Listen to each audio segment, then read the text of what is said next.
That's right, so race 2 is about to get underway. At the front of the field we have Thomas Kuma. Thomas, bit of damage to your car, what's going on there? Oh, it's depends. That was from going off-road. I mean, it's been cracked for a while now, but it got slightly larger this afternoon.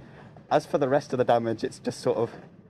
Part and parcel of being a C1. Yeah, battle wounds that have been accumulated over a long time now. Have you found it here at Cadwell? It's the first race was absolutely outstanding. I mean, it's momentum based, these races, isn't it? Absolutely, yeah. It's all about sort of staying with the right pack, I guess. As long as you're sort of near the front and you're sticking there, kind of, it's all to play. There's no room for mistakes, is there? Not really, no. Just grass and then tyre wall. If you screw up, it's bad. Yeah. So what's the plan for the line? Try not to miss second, I suppose, and take it from there. Good luck. Thank you very much. Yes, and let's go to Mr. Dunn, who's I'll close that for you. Who's needs the points for the championship.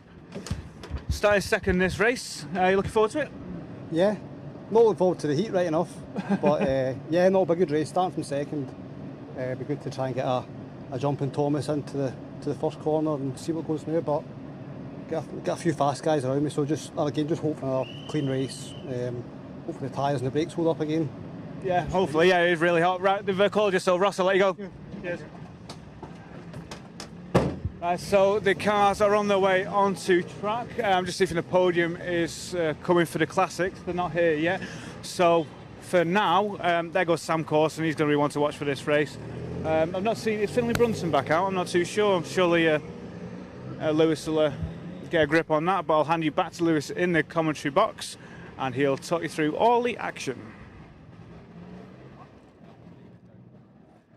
And it is time now for the C1 Cup. It is race 2 of the C1 Cup, and it's going to be a great race for the C1 Cup. We've seen race 1, it was a close race and it was tight. It was 3 wide going into Park Corner, so it's exactly what we expect, and it's exactly what we like to see from these cars, and it's young talent, and it's cheap racing as well. It's an affordable class here at the SMRC, and it's another aim just to make racing more affordable, to get more people involved, because the more people we get involved, the better, because it will give far more talent onto the grid. But now we're just waiting for the cars to line up onto the grid before we get on to our warm-up lap. So, of course, it was, even in qualifying, we knew that this class was going to be tight. I mean, the top 4 separated by just 0.2 of a second, and the top 5 even separated by 0.2 of a second. So in qualifying, we knew that almost the top 5 is completely equal, and now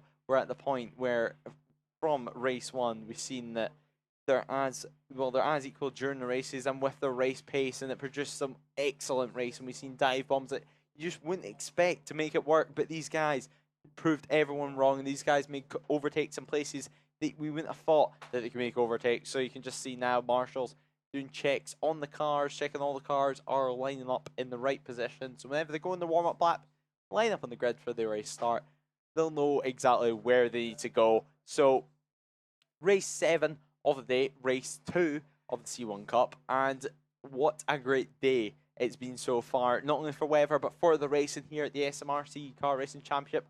This is the 4th round of the championship, and this is the away round at Cadwell Park. So it's great being here, and these C1 Cups are enjoying Cadwell Park. Of course, last round at Knockhill, they had that 90-minute endurance race, which threw something completely different into the mix. And now this round, it's something completely different in the mix, and that is being at Cadwell Park. Down here in England, it's a scorcher of a weekend. So luckily, we're not racing tomorrow because it's meant to be even hotter tomorrow for these cars and drivers. So, of course, today it's a one-day event, so it shall be great racing. And right now we're waiting. 30-second board is up in the air, and then we should get underway for what is going to be a cracker of a race. It's going to be a race that is not to be missed, and a race that we're just waiting now as they head out on the green flag lap for race 2 of the C1 Cup, and it will be Thomas Comber lining up on pole position from Ross Dunn, with Paul Winfield in 3rd, Andrew Davidson in 4th, Sam Corson in 5th, with Kyle Nesbitt 6th, James Hitchin 7th, Aidan Wilson 8th, Callum Conway 9th, Max Watt 10th, and Rich Flett in 11th, with Catherine Gray alongside them, and Gordon Dundee in 13th, with John Proctor starting in 14th position, made up some positions previously starting from 16th, and Finlay Brunton 15th, after having a race that he will want to be able to forget, and he'll want just get the pedal to the metal and just try and get some clean laps and finish the race to get points back onto the board. And of course, Mark Nesbitt will be starting 16th position. That rounds off the grid for what is a 16-car grid here in the C1 Championship and C1 Cup, sorry. And it rounds off with these cars, which are just 1 litre C1s. But although they're just 1 litre, you can see from race 1 the racing that they produced, and especially down this back straight, helped and assisted by the slipstream. It makes it even better because they're able to go alongside by the time they arrive at Park Corner. So now they're heading around Park Corner right now before they come round on what is just a great circuit heading to Chris Curve. And Chris Curve, it lasts for so long for these drivers, and you can just see it now, weaving the car side to side, pressing the brakes, getting the brakes nice and warm, getting the tires nice and sticky, ready for the race start, because this is their final race of the weekend for the C1 Cup. A lot of these guys practicing yesterday for the Friday practice. Of course, it's an optional session, so you don't have to compete in it. Some drivers, of course, may have just arrived for the qualifying this morning and just went out and did the laps, and now they're here for race 2, and it adds to the grid sizes. They're just in final couple of corners left. They're going to the final sector now before we can get the final race of the weekend for the C1s. And the C1s, as we said, on a 1 litre engine, so almost completely standard, which is why you see such great racing, because there's not really any difference in car performance. It's all with the driver. And at the SMRC, we have so much talent. I mean, it is great to see the amount of talent that we have in the C1 Cup and the amount of talent that we have coming out of Scotland. Hopefully these will be the talents of the future, some of them, and hopefully we'll see quite a few of these drivers progress up the SMRC Championship, and we just see them coming through the mountain section now. Of course, last year's C1 champion was, of course, Ross Dunn, starting in 2nd position on the front row of the grid, running the #1 plate. So now the real question is going to be, can Ross Dunn start getting points back onto the board, try replicate last year's championship victory, as the C1 Cup is a championship that has grown in Scotland over the past couple of years and all throughout the UK, as it's a cheap way to go racing. No matter whether you're a newcomer or you're a championship contender, you're guaranteed to have a close battle in this championship, because there's 16 cars and there's about 16 battles going on at once. It is an amazing championship. 5 newcomers this round: Aidan Wilson, Mark Nesbitt, Max Watt, James Hitchin, and Paul Winfield are our newcomers. And Paul Winfield, we seen fight up the front last race, and now we see him starting 3rd this race. So Paul Winfield will be wanting an excellent race and will be wanting to try and replicate the pace that he had in race 1. Of course, last round we did have a 90-minute sprint race, 90-minute endurance race, which was won by Finlay Brunton. But Finlay Brunton, of course, had quite a disastrous race 1 here at Cadwell Park, retiring out of the race for whatever reason. It looked like some sort of mechanical, but he lines up on the grid this time round, 15th position though, so it's going to be it's going to take a lot of pace and a lot of bravery to make it up into some good point scoring positions as we wait for the final cars to line up on the grid for what will be race 2 of the C1 Cup, and we wait for the start marshals to confirm that we're all ready to go. Thumbs up on the pit wall, and we wait for the start marshal to put the board up into the air to say 5 seconds to go. So here we go. Board is in his hand. Board is in the air for the SMRC Scottish C1 Cup Race 2 for these guys. And we wait for the lights to go on. Lights are on and lights are off, and we are racing for the Scottish C1 Cup for race 2. And what a start it has been from Ross Dunn. But Ross Dunn and Thomas Comber will be drag racing it to the first corner, and just behind them we will have the car of Paul Winfield. And now we head round to the first corner and Coppice side by side almost all the way down the field there, and we wait for them to appear out of turn 2 to Charlie's, and here they are at Charlie's. You can just see how close it is, and it's last year's champion Ross Dunn who is in the lead of this race with the 822 of Paul Winfield in second position. And now side by side goes Sam Corson and Finn Comber. So now we just wait and see what's going to happen as we head round for race 2. They head round turn 4 park before heading around Chris Curve and have to just go down to Gooseneck right now. We wait for the cars to appear to Gooseneck. You can see them now still side by side. You can see Corson just absolutely on it. He's trying to find his way through the field through this first lap. Sam Corson, of course, starting around 5th position. But now you can just see cars going absolutely everywhere. And what a dive. That's going to be a contact made from Paul Winfield. And he's just been hit to the side of by the 23 of Thomas Comber, who of course started on pole position but have since dropped down the order. Now you can see it. It is like the first corner right now, midfield. There's cars absolutely everywhere as we head into the mountain section. It's so difficult to go side by side. There's a car off. Can he keep it going? And that was the number 70 of Andrew Davidson off there. He's going to have to rejoin safely at the mountain, and he has done so with the number 13 going side by side. So that is a move that's trying to get made. That's Finlay Brunton, of course, making his way up the order. Where will he be coming across the line? But up front, once again, it's Sam Corson. No, it's not a shock to the system to see his name up there. But now you can see Kyle Nesbitt actually making a great start to this race. He's managed just to pick his way through the field.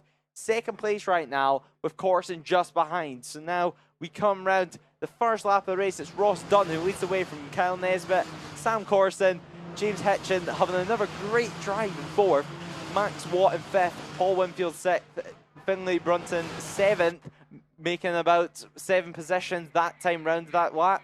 So showing some great pace already. Callum Conway in 8th, Rich Fletz in 9th, and Mark Nesbitt rounds out our top 10 after that first lap. It's a chaotic first lap, and it's one that's going to be remembered for a long time. As Thomas Comber, the man who started on pole position, is down in 16th position right now. Thomas Comber, I don't think he's still going about the track because he is quite a long way down. So Thomas Comber, not the race that he would have wanted, especially starting from pole position, maybe just got caught out. It's so easy to do. I do not blame him. But now we can see the battle for the lead right now between Ross Dunn and Kyle Nesbitt. That time round, actually, Kyle Nesbitt had the fastest lap of the race. So Kyle Nesbitt straight away putting in the pace, but it is championship contender Sam Corson is just behind as Kyle Nesbitt tries to find a way around the outside but cannot make it work. But he did take a much wider line, which may let him just carry a bit more corner speed towards the mountain section of the course.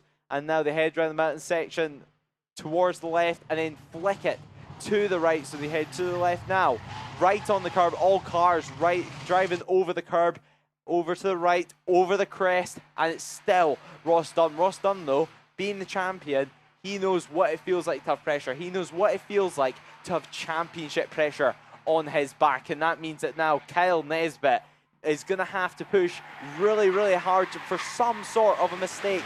Kyle Nesbitt, of course, being in the number 17 car, but Kyle Nesbitt is now under pressure from Sam Corson. Sam Corson having a great run so far this weekend, and one that he's going to have to just keep up and keep pushing on. He's currently in a podium position. He's using his head. He's thinking of points, and it's exactly what we love to see in this championship, and that is now James Hitchin, a rookie, in 4th place with the fastest lap. The only person so far that is in the 59 seconds. As I say that, Max Watt now dips down into 59 seconds, almost 200 of a second off the fastest lap. So midfield, very, very close as Ross Dunn still leading the way now from Kyle Nesbitt, and Sam Corson working there in 3rd, just waiting for a slight mistake maybe and waiting just to dive down the inside to make a move, and you can just see now it's Kyle Nesbitt who's trying to make moves, but he cannot find any way past. So now Kyle Nesbitt is going to have to use his head,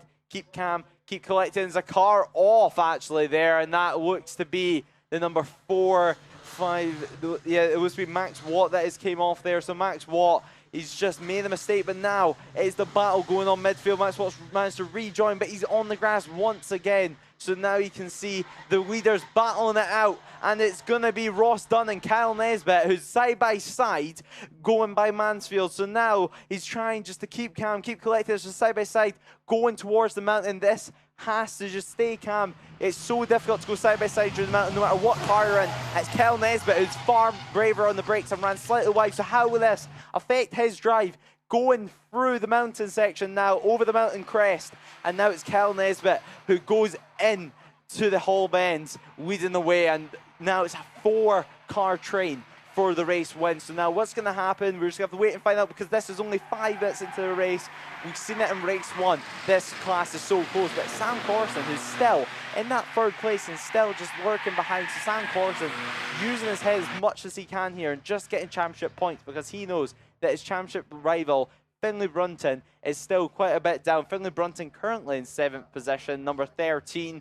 And, well, of course, he had some kind of mechanical issue. We just see him pull across to the side of the road the last time around. But Kyle Nesbitt is still just leading. Well, Kyle Nesbitt's leading the race now from Ross Dunn. But Ross Dunn is going to want to try and find any way past. But Ross Dunn, with his championship knowledge, he's going to be able to just get in that slipstream, keep calm, keep collecting, and come out last minute and make a surprise dive bomb. Of course, this is the Scottish C1 Cup that is sponsored by the Scottish Motor Trade Association. So it's great having companies involved in here to have cheap and affordable racing in Scotland, and here just to try and find the talents that we have here in Scotland to come up the classes. But it looks like Kyle Nesbitt was on the grass there. It's something that is no stranger to the C1 class. We see it many, many times today.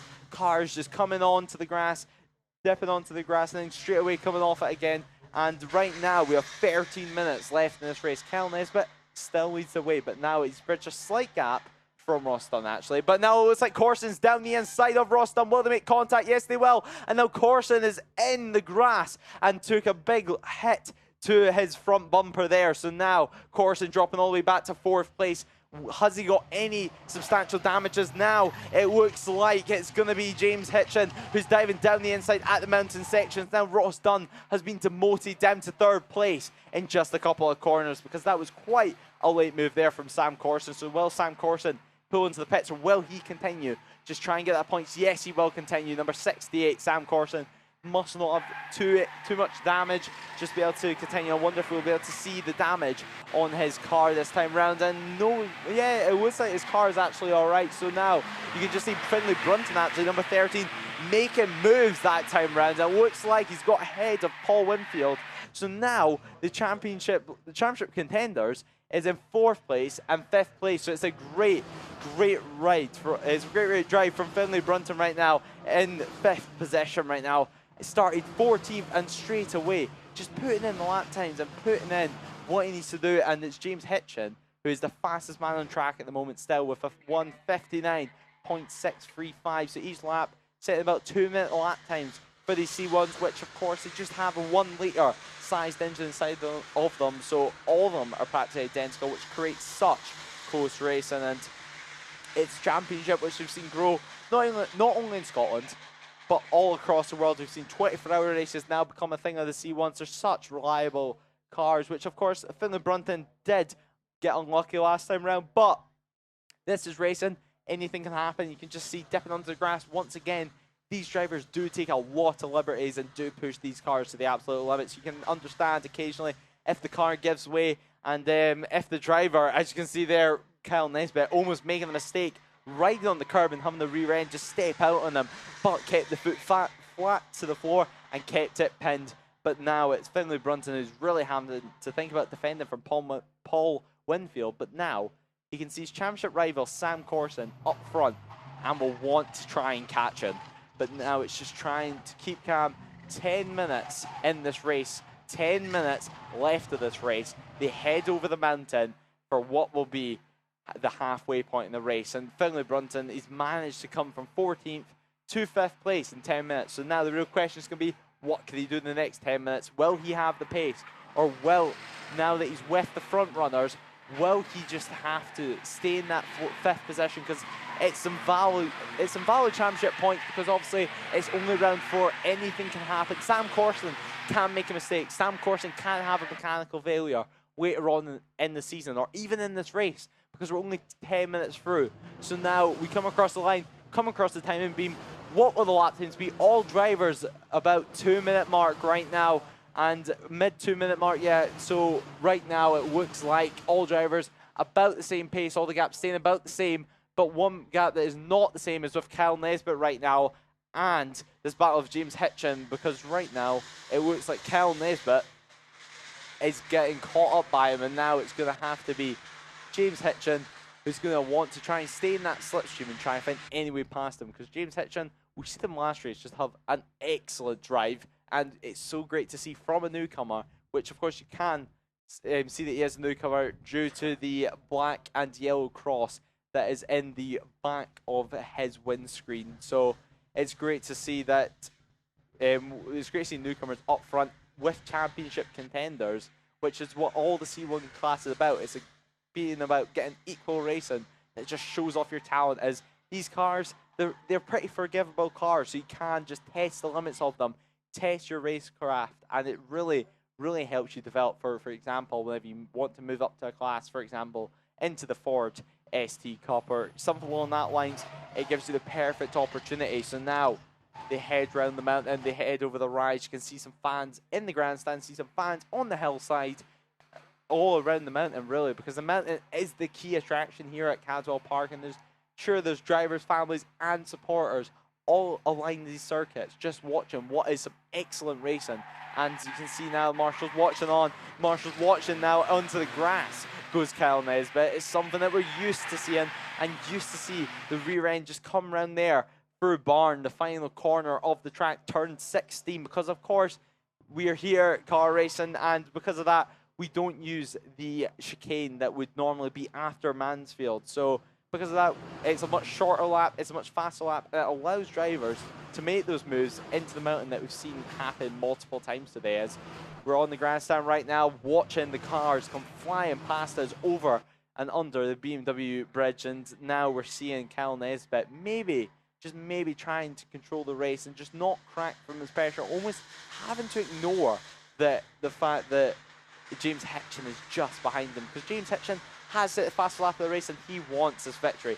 He wants this race win, and with the only man in the low 59s this time, well, this race, he is the only person that really looks to be able to challenge Kyle Nesbitt, as Ross Dunn is 2.9 seconds back from these two, so a slight gap. He really needs to start battling to really let the pack bunch up once again. Sam Corson sits comfortably right now in 4th place from his championship rival Finlay Brunton, which of course had that mechanical issue, as it looks like James Hitchin's just trying to find any way past at Mansfield there. So James Hitchin, he just maybe line up a move for a couple of laps time, because we're 30 minutes into this race, just 7 minutes left, and now it's really going to be the time where we have to think about maybe just trying to line up a move, an unexpected move, because this is part of the circuit which, if you can lead into here, it's so difficult to find a way past. But this is a Citroen C1 Cup, and Finlay Brunton is still in 5th place, but it looks like they're side by side there.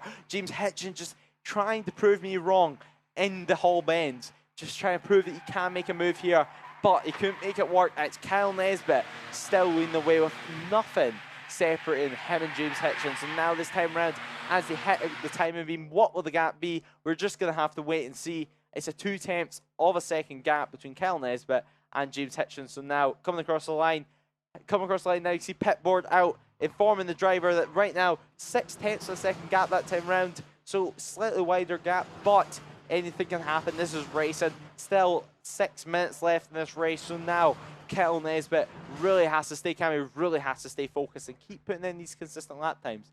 As last time round, he was 0.4 faster than James Hitchin. James Hitchin back into the mid 2-minute club, which is not where he would be expecting him to be, while Kyle Nesbitt did a 2-minute flat And there is Sam Corson, and Sam Corson, number 68, in 4th position still, with Finlay Brunton just behind. You can see Finlay Brunton actually has closed in quite a lot, quite significantly from Sam Corson. So right now we're just waiting for these drivers to make their way through what is Chris Curve, and right now just 5 minutes to go in this race, and just 5 minutes left for Sam Corson to defend from Finlay Brunton. So this race really coming to the closing stages now, and it's still James Hitchin who sits there, and he sits behind Kyle Nesbitt, and I do have a feeling that now he's just lining up a move. He's just waiting for the perfect opportunity to get past, and it's Kyle Nesbitt who is not cracking right now to any pressure as he takes a far wider line. You can just see he's not even defending right now. He's not phased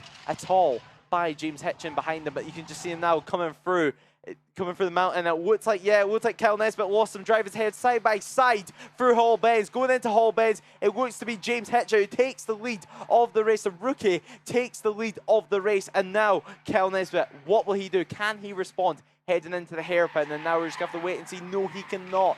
They come through the little part where they can open up the car before they head into the final corner before Barn.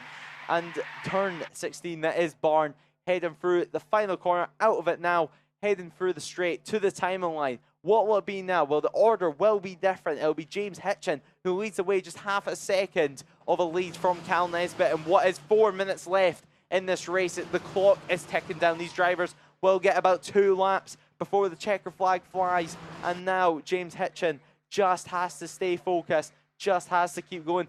Half a second lead is absolutely nothing, as Max Watt sets the fastest lap of the race with 1:59.370. So Max Watt down in 7th place right now, clearly has the pace, but he's not in the right position to make the moves, as it looks like now Ross Dunn has been caught by Sam Corson. So now what can Sam Corson do? Can Sam Corson dive down the inside? He's in his slipstream, but he can find no way past that park corner, turn 4. But now one person who is there is Finlay Brunton, just there to pick up the pieces. And it looks like, actually, it looks very, very racy right now, trying to look this way, that way, to go past Corson.